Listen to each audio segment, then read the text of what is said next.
Good morning and welcome to Blank the Universe. It's the survival show that helps you get through everyday life. I'm Sam Wigginton. I'm pouring a beer, and with me is my good friend and co-author, Paul Foster. Good morning, Sam. Oh, that looks right tasty. Oh, lovely glass as well. What you got?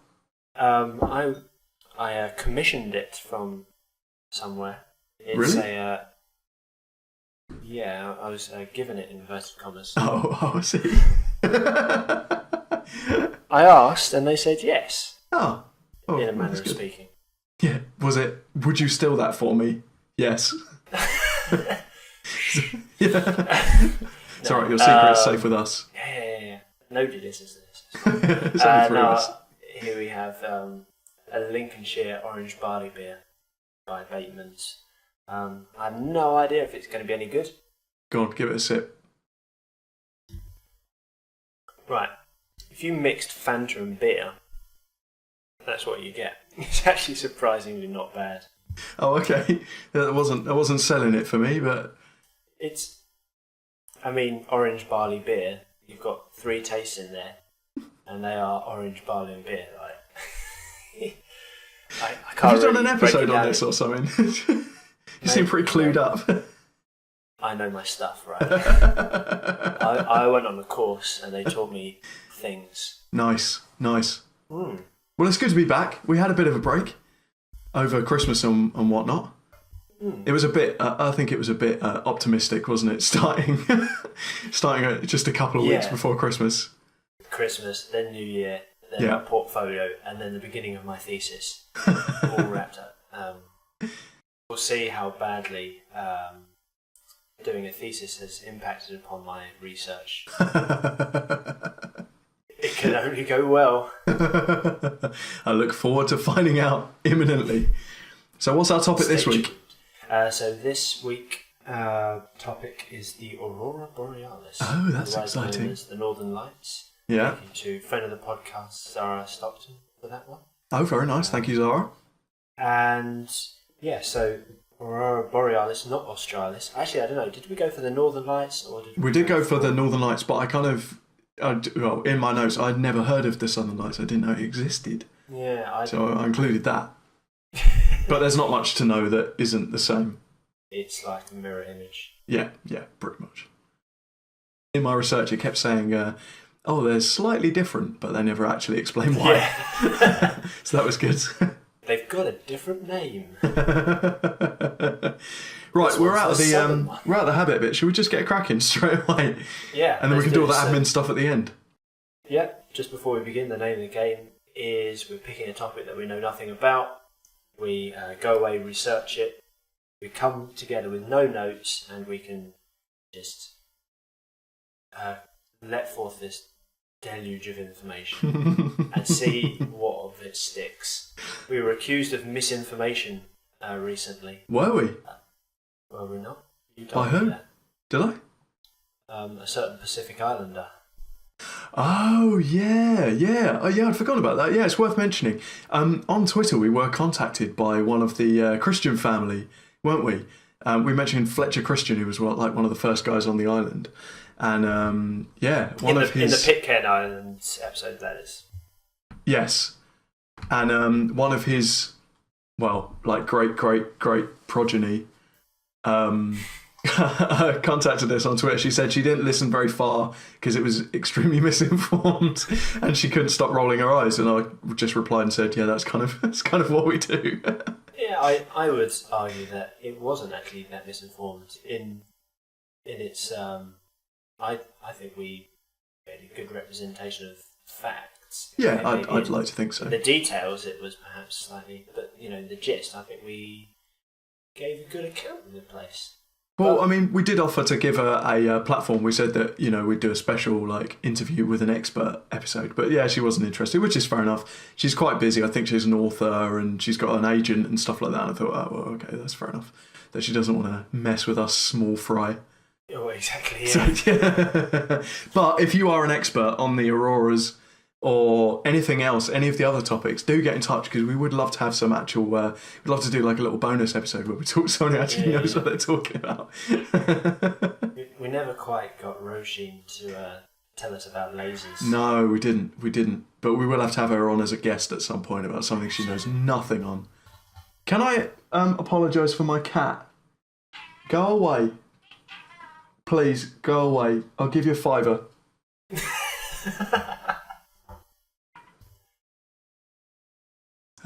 Right, okay. I do apologise. If we hear her, I'll try and filter out those particular frequencies. That's her happy sound, believe it or not. That is her happy sound. We thought she hated us for about 6 months, and then we worked out that actually she loves us, but she's just not got a very nice way of showing it. It runs in the family pool. Oh, thanks. Fair enough. Well, in that case, I forgive her. I forgive you, Kat, for being a thorn in our side. Right. Do you want to kick off, or would it? Well, yeah. Let's go. Aurora Borealis, Northern Lights. Where does one start? Shall we start with how they occur, or what are they, or? Yeah, I guess most people know what it is, but yeah, maybe do a bit on what they are. If you haven't heard of the Aurora Borealis, just type it into Google Images. Type it in Northern Lights, and you'll see some pretty stunning photos. All sorts of lights filling the sky in sort of cold winter nights with clear skies. Actually, I'll come to it later, but a friend of mine, Ryan Simpson, another friend of the podcast, Hello, Ryan. I'm obliged to say hello to all of our podcasters as you mentioned them. But he's a fledgling but very promising photographer, and he's been chasing Aurora Borealis around the north coast of Northern Ireland. Oh, wow.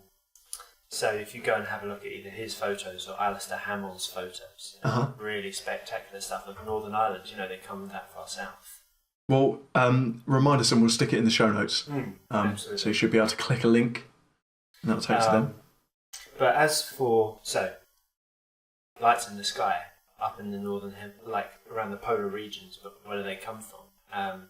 A lot of, over the centuries, tribes have thought, well, maybe it's the souls of departeds dancing in the sky, maybe it's a fox kicking up snow into the sky, and it's foxtail fires. But it turns out it's actually a bit more prosaic, but actually also more marvellous than that. More marvellous. It is both of those things. So, what it is it's solar wind. And what happens is, so if we take the sun, in case people don't know, the way that the sun generates its heat and its energy is through nuclear fusion. It's going to get very technical, but only for the next 5 seconds. And nuclear fusion is where you have, in this case, 4 hydrogen atoms that are under intense heat and pressure fuse together, and the resultant of that is helium and energy. And that energy heats up the sun. It sort of all churns up because of the heating and the cooling that's going on there at the surface. And at points, these things are called solar flares or coronal mass ejections. Nice. Which is brilliant. So sounds painful. Yeah, exactly. I had one of them once. It's when one of those Vindaloos come back. Oh, nice. Really does repeat. Anyway, so one of these solar flares happens, and the plasma on the surface of the sun escapes from the magnetic fields. And sometimes it tears away because it's so big. And then what you have is like a solar cloud that sort of floats through the air. When I say floats through the air, it goes like 6 billion miles per hour. I think it was 1 million miles per hour. Close. I'm pretty sure it was 6. Okay, maybe he had a dodgy accent. Maybe I misunderstood him.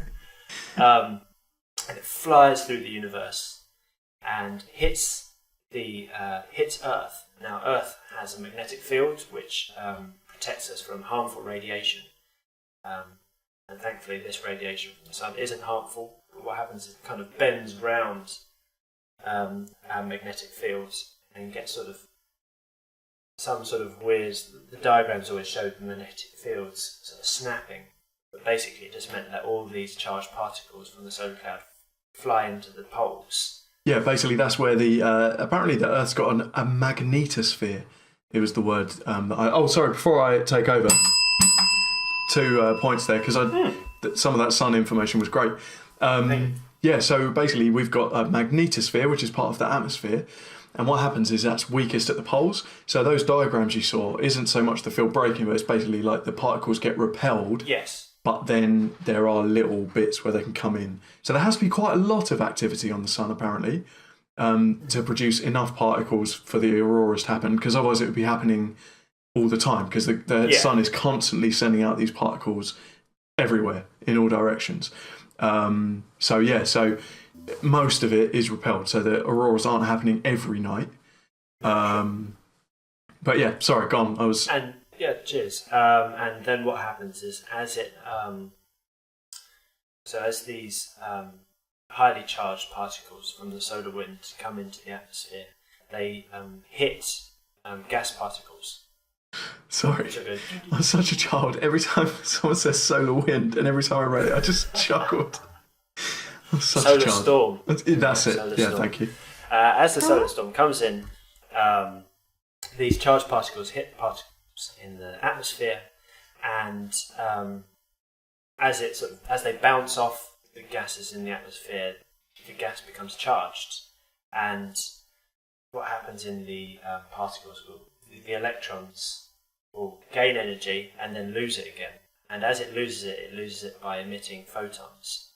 And so each different particle, so nitrogen will release a certain colour photon, and oxygen will release another, and so on. Which comes under. I mean those two. Yeah, it's those two. But when we're talking about photons and stuff, you'll remember them from lasers and X-rays. Previous episodes, which we are working on a way actually to get all the back catalogue so that you can go through the list. Because at the moment, I think we've started it again from season 3, but we're going to try and find a way that we can get all of them, so you can go back and listen to some past episodes. I read from NASA. Because I had it exactly as you've put, but NASA was saying that it actually isn't the particles hitting the gas particles. What happens is they charge up the magnetosphere. It's like an electrical current and a magnetic current, and these both interact. And apparently it gets to like 2 million amps and 50,000 volts, like in the atmosphere at those sorts of altitudes, which I think are about 150 miles high. I think it's between about 60 and 150 miles altitude. And yeah, what happens is eventually that builds up, and then it's like released as energy, and that's when all the gas particles start firing, apparently. Okay. So that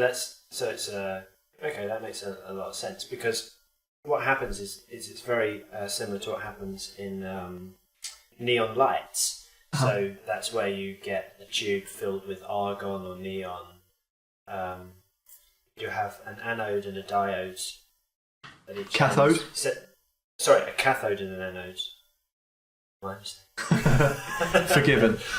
And you send an electrical current through it, and the electrical current charges up the particles within the gas, and then they will emit their own light. So it's all a knock-on effect, isn't it? So that's very good. Sorry, where are we going next? Well, okay. So we've done the how, but actually, did you know it's relatively recently that we know how it works?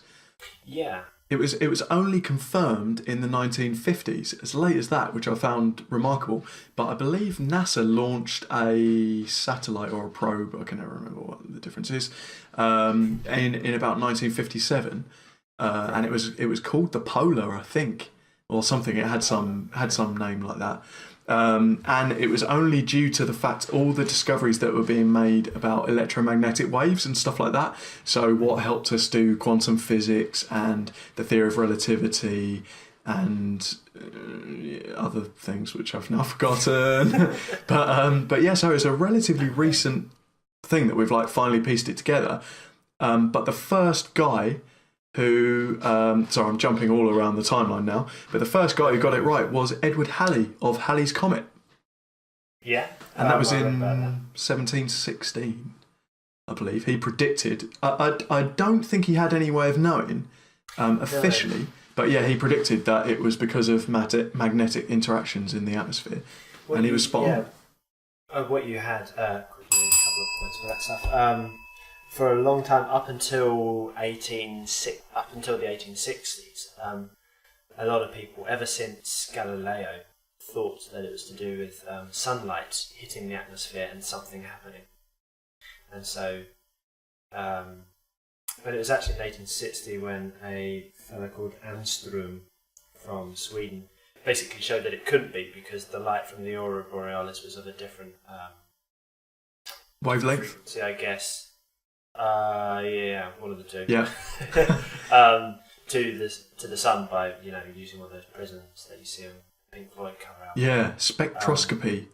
They said that was I think it was 1866. He worked out that it was gases and proved that, which is quite cool. Who else got involved? Apparently, even you were saying about like the Greek. Sorry, you were saying Galileo. That went right back to Greek times. So Aristotle and Hippocrates thought that because of the elements, they thought there was like that the sun heated the gas. So again, it's interesting that they already kind of got the link with the sun, but they thought that the sun made steam from the ground, and then that went up and ignited the fire element in the sky, and that's what caused it, which was quite cool. Wow, I didn't realise that. So that was about 600 BC, I believe. The other thing to say about Galileo is that he was the one who termed Aurora Borealis, because what happened is, I'm going to need to quickly segue to explain the point.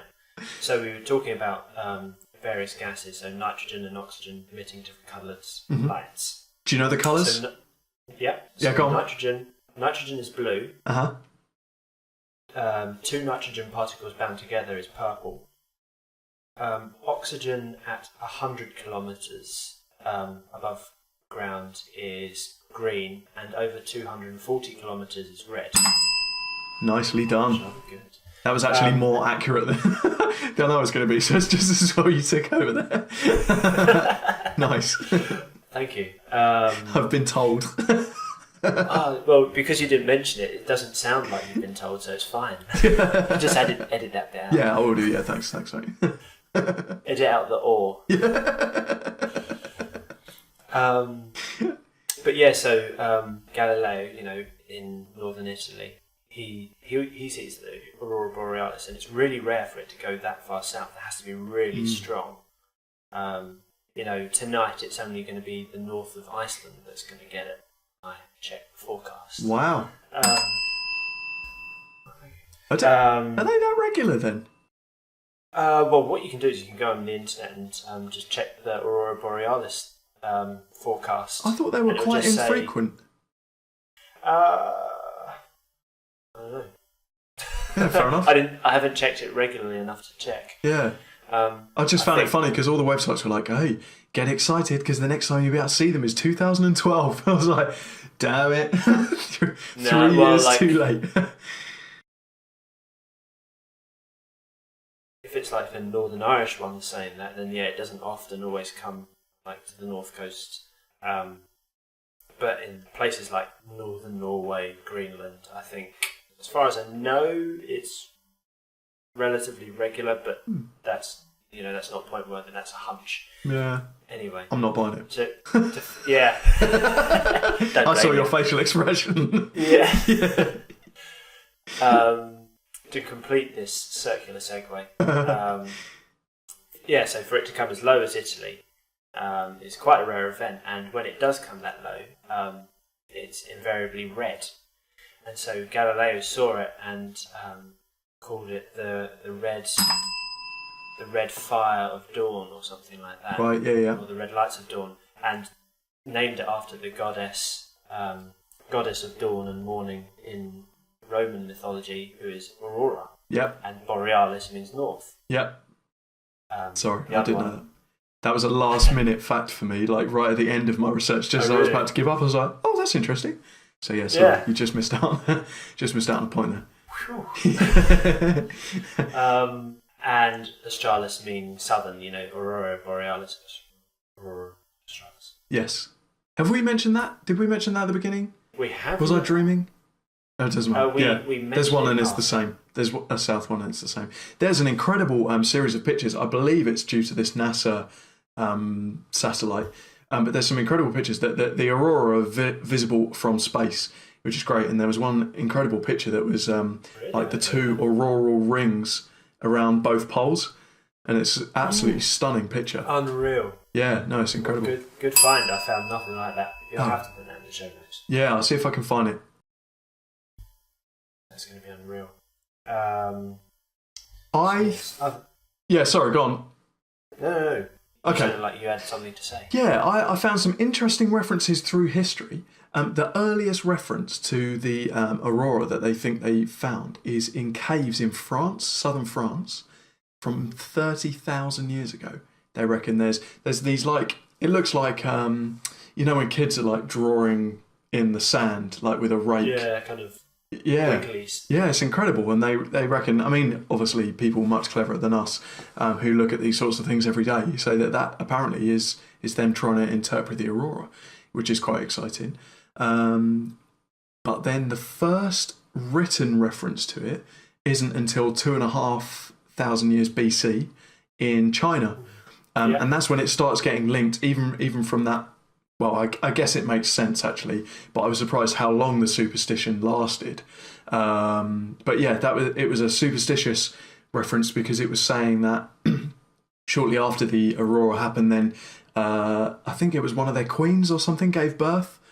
Okay. So they believed that like the pregnancy was linked to that, and there are a few like that, like 360 BC. Did you hear about King Philip of Macedonia? This sounds like a point. Well, basically, he wanted to see if it's any good. They wanted to attack the city Byzantium. I have no idea where that even is. Constantinople. Ah, there you go. Or Istanbul, as it's. Yeah, I'm not giving you another one for that. Oh, go on. But basically, they dug tunnels under the city, and then they were going to pop up in the middle of the night, like under cover of darkness. And what happened is there was an Aurora Borealis. So it illuminated everything, and it put them off. So then the city of Byzantium was saved, and they even minted a special coin that had like a. These days, apparently, it's still on flags, and it sometimes looks like a crescent moon. But they think because of the orientation of it, it's probably an aurora, which is quite exciting. So something to look out for then when the Olympics next happens. Just look at all the flags. Yeah, that's it. Yeah, just see if you can see some auroras. If you think that's not what the moon looks like. It probably isn't. Yeah, if the moon's upside down. Oh, yeah. But then there were other ones. Sorry, I'm just, while these are in my mind, 44 BC, there was an aurora happened shortly before Julius Caesar died. And then in 1777, there was an aurora after Thomas Becket died. And again, there's sort of been these superstition... That's pretty cool. Links. Superstitious links. What's that? I'll give you a point each for that. Oh, bless you. As I was saying that it's quite rare for the Aurora Borealis to go so low in latitude. That's why when Pliny wrote about it, and the Greeks wrote about it, Tacitus wrote about it. When it did go that low, like to the Mediterranean, it was like once every decade or so. And so they properly freak out because, if you live in northern Norway and you see it every winter, then you think, well, they sort of build it into their worldview, and so people die every year, especially in winter. There's the Aurora Borealis. It's an easy link, but when you don't get it for 10 years and then suddenly the sky goes red, then you are going to freak out.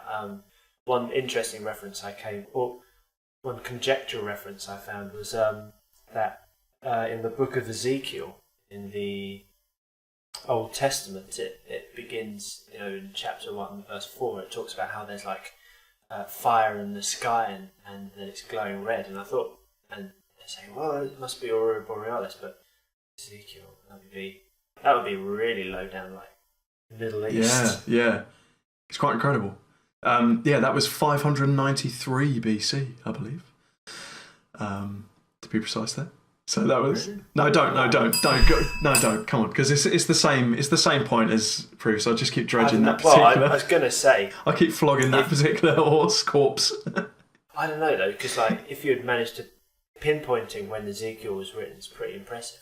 Yeah, no, that's it. Well, because it was backed up by it was one of those things. I checked it because obviously both of us I think we've mentioned before that we're sort of quite interested in the Bible and that. So that was the one thing I thought, I wonder if that lines up. And yeah, sure enough, there's accounts of it in Greek writings, and then the date that the stuff in Ezekiel was meant to happen, it lines up perfectly. It's great.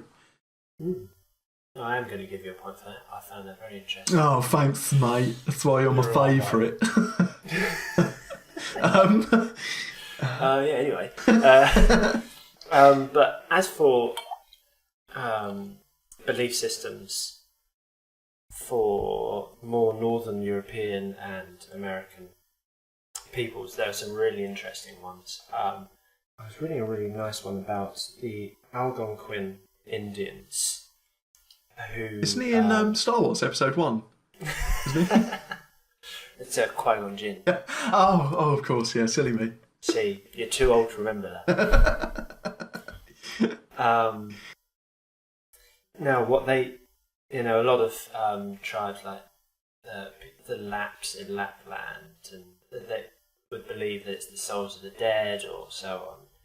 But what the Algonquin people thought was that their creator god, whose name is complicated and I can't remember, basically after creating the world and everything in it, moved north. Right. Went on holiday, but lives like right in the north and lights fires each night, and lets the smoke and fire billow down the earth, and it reminds them of his lasting love for them. I thought that was really sweet. That is quite nice. I like that. I didn't get any of that. Thank you. And we'll contrast that with the Labrador Eskimos, who believed that it was torches lit by... Sorry, was that Labrador Eskimos or Eskimo Labradors? Just to clarify. Labrador Eskimos. Oh, that's a shame. An amazing mental pitch. If only. I wish it could be true. There's paw prints in the sand in the shape of auroras. Sorry. That's quite alright. Yeah. I think yours is better than what I was about to say. No, go on, do carry on. It was that they believed that the deceased played football in the sky with a walrus skull, and the Aurora Borealis was from torches that they set up, I guess, to light their footballing activity. Nice. Or the goals. They could be the goals. You never know. It could be the goals. Which reminds me of a brilliant... I didn't find out who did it. There's this brilliant painting, or drawing from 1570 of like a medieval interpretation, well, it'd be the early Renaissance interpretation of how the Aurora Borealis occurred. And you had like a city at the bottom, and you had a layer of clouds, and on top of the clouds you had candles. Right. Oh yeah, I did see that picture. Yeah, we'll have to. Maybe you can rip that one off, because that'll be out of copyright now, because it's about 1 million years old. You could maybe use that as our logo for the episode. I really, if copyright. Or make your own version of it. Yeah. I'll just draw it. Yeah. If copyright wasn't an issue, I'd probably do a spin on that Simpsons episode where the Aurora Borealis is in Principal Skinner's kitchen. Can you remember it? It's excellent. We'll post a link to it. I'm sure that'll be on YouTube somewhere. I found it and showed Ian earlier. Oh, nice. And he laughed. I don't think you can hear that. Yeah, you're filming today in front of a live audience, aren't you? He left. He got bored. Oh, all right. He took his tea elsewhere. See you later, Ian. Whatever. One thing I found interesting, they have auroras on other planets. So if there are aliens they will see anything that's got an atmosphere, any planet that's got an atmosphere, will have auroras. I thought that was quite interesting. A bit more interesting than you looked. Sorry. There you're like, yeah, whatever. But it made sense. Yeah. Okay. All right. Yeah. Fine. What you forget is that I know lots of things about other planets. And so this comes as no surprise to me. Oh, so you only know about one planet, which is the one we did back in our second episode. Neptune. Yeah, good old Neptune. Hi Emma, if you're still listening. Hi Emma, friend of the show. Sorry for not inviting you. Friend of the show. I keep meaning to invite her back, and then I don't know. I forget everything. I can't remember what I did yesterday. Let's be honest. You are a terrible friend. Sorry. Yeah. I'm sorry, Emma, on Sam's behalf. Yeah, and I'm sorry, Emma, as well. Sorry that you've had to part with it. I think I'm out of facts about the auroras. Did you have anything else? I think. Right. So, in lieu of any other facts, the world's northernmost permanent rocket launching station is in Norway, up there, Scandinavia, northern Scandinavia. Right, in northern North Norway. Yeah, Northway. At a place called Andoya, and this is one of those places where NASA sends a load of rockets from, and it basically, you have these rockets that are like between 10 and 20 meters long, and they have anywhere between 100 and 500 kilograms of recording instruments on them, and they fire them like a mile into the sky through the Aurora Borealis, and it scoops some of it up. Right. It probably just takes readings. It'd be better if it just had a big old arm at the front and a spoon. They just collect it, then they take it back to their base and they just throw it around like pixie dust. They have to put it in a bag and then tie the bag down in case it floats off. I wonder what it tastes like. Do you reckon they can spread it in their sandwich? Oh, I have remembered something. Yes. Something.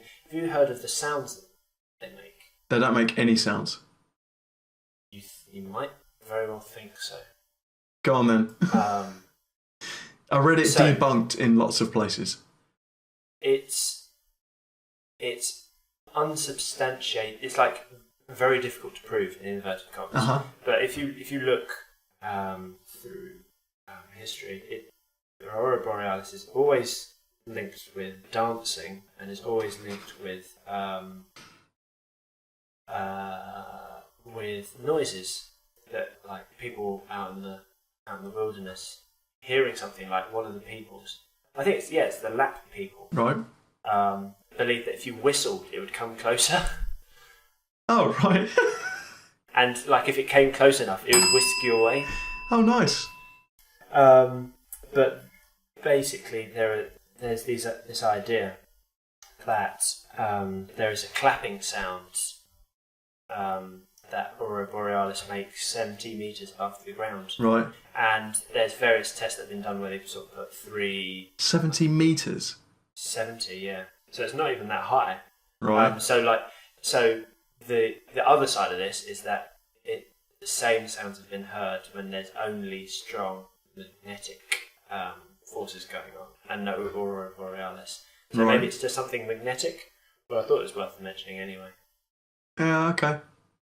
As it's unsubstantiated, I'm not going to give you the point, I'm afraid, for that. Yeah. Because what I read is that they should be really hot and really loud, but because of where they occur, how far up they occur, it's freezing up there because the air is not dense enough, and that's why there's no sound as well, because the molecules are too far apart to bang into each other. I'm very reluctantly give you a point. Oh, and on the subject, it turns out I do have more facts. On the subject of temperature, there was a Swedish guy called Celsius. 3 guesses what he came up with. He ripped off his students' work. Did you hear about this? Yeah. His student made a link between, this was about 1741, I think, something like that. And his student made a link between solar activity and the magnetic field, the magnetosphere, and the aurora. And apparently Celsius completely ripped him off, took the credit for his work. And it's only subsequently that it's come out. Yeah. What? Well, I didn't know that. I mean, that kind of thing happens all the time in academia. Oh, I can imagine, but it's awful. Especially in posterity. There was a rumour that went around our uni that one of the... I don't know how much of this I can say, but if I'm not specific, one of our lecturers, because I did a music degree, one of our lecturers apparently was commissioned to write a piece for quite a famous British music festival that's on classical music on the telly, and you get the last night where everyone waves flags. Have I made that too obvious? The last night of the... No, shush. Shush is a secret. But apparently, the last basically... night of the redacted. Yes. The last night of the... and apparently he nicked a student composition and just tied it up a bit. Wow. And apparently that's why he wasn't a famous composer anymore. That he was no good in the first place. Well, apparently he did show some promise, and then I think he ripped off someone's work. I may have to cut it out. I don't know if it's is it libel if you don't actually mention who it is? No, that's true. Let's keep it in. It's fine. No one's going to listen to this anyway. Who cares? One of the podcasts. I'm a Crystal Palace fan, and one of the podcasts I listen to is done by a Palace fanzine, and one of the four guys is a lawyer, and so every time they start on a contentious issue, he'll just pop in and say, "You can't say that." Somebody will start to say something, he'll be like, "No, don't say it." I've been listening to Richard Herring's Leicester Square Theatre podcast, or RHLSTP as all the cool kids call it. And he's done a couple of things where he's had guests who have told stories that they probably shouldn't. And they're like, screw it, no one listens anyway, it'll be fine. They'll get away with it. Right, I did have one more fact that popped into my head. I'd forgotten it, and then I remembered it. And then you've forgotten it again? Yeah, I think so. That's a shame. Shucks. One last thing then. Should we point out where you can go see these? Because you've said... No, go on. Well, you mentioned Norway. So, North Scandinavia is a good spot. Anything north. So Canada, Alaska, Greenland. Yeah. I'm trying to think of the other places. Like you say, it does sometimes come south. North Russia would be... North Russia, yeah, that's it. But because of the light pollution... that's why we can't really see it in most places. And one thing I remembered, I mentioned Alistair Hamill at the beginning of the podcast. He has written a book recently about nighttime photography, and in it he talks about he gives tips on how to do really good photographs of the Aurora Borealis. And a couple of the tips were, number one, use a tripod. You'd have thought pretty obvious, but he's covering all his bases. But apparently the things to do, shoot in RAW format, wide aperture, as wide as it will go, and use 15-second exposure. And if you really need to, go up to 30, but no more. And good tips. If your photos are no good, that's probably because you're using an iPhone. So, that's a shame. I love Apple. Don't speak ill of Apple. They're great. Whatever. Yeah. Okay. Well, I think that's probably us done then, isn't it? Sounds good to me. I think. How do the points look? I think I owe you a point as well. I'll give you an extra one. Just because I don't feel like I've been very... Well, I don't feel like I've been giving them what I should have done today. Oh, what a kind man. And it's good that you did, because... Damn it! Oh, no. Because the final scores are 11 apiece. Oh, that's all right. Oh, man, I would have not been able to live with myself if that I pushed you one, into the lead. No, that's fine. I'm happy with that. Okay. Clutched and seized a draw from the jaws of defeat. Right. From the jaws of defeat.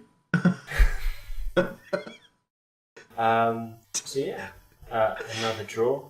We draw quite a lot these days. Yeah, I know. It's because we're both so too clever. generous.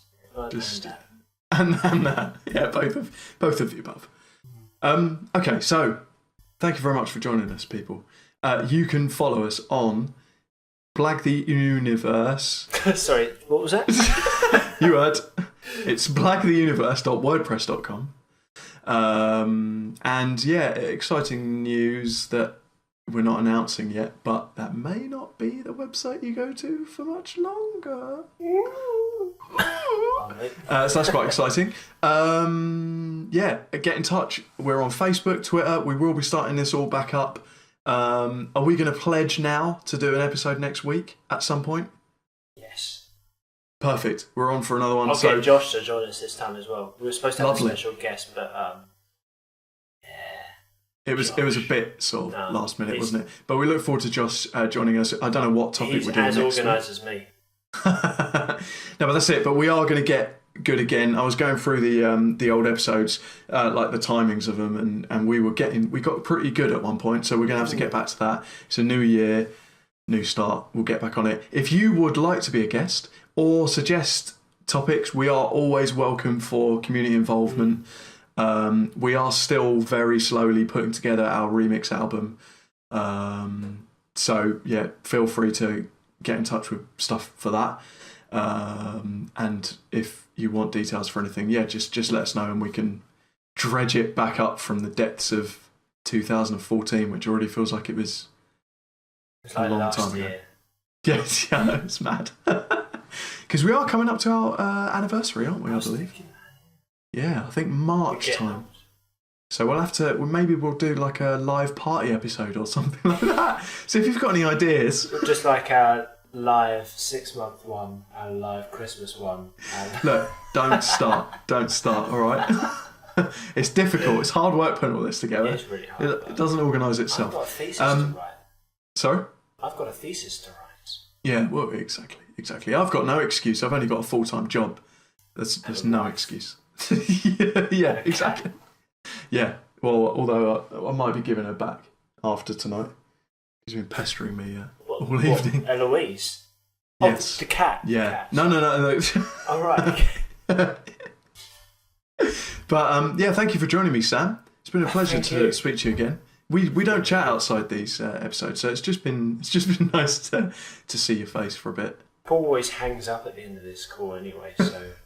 And then he doesn't hear from me until it's all sternly written letters, isn't it? In the interim period. New topic, stop. Aurora Borealis, stop. Stop. But take care of yourselves, everyone. Have a lovely week. And Sam, I'll blag you later. I will blag you and the one listener.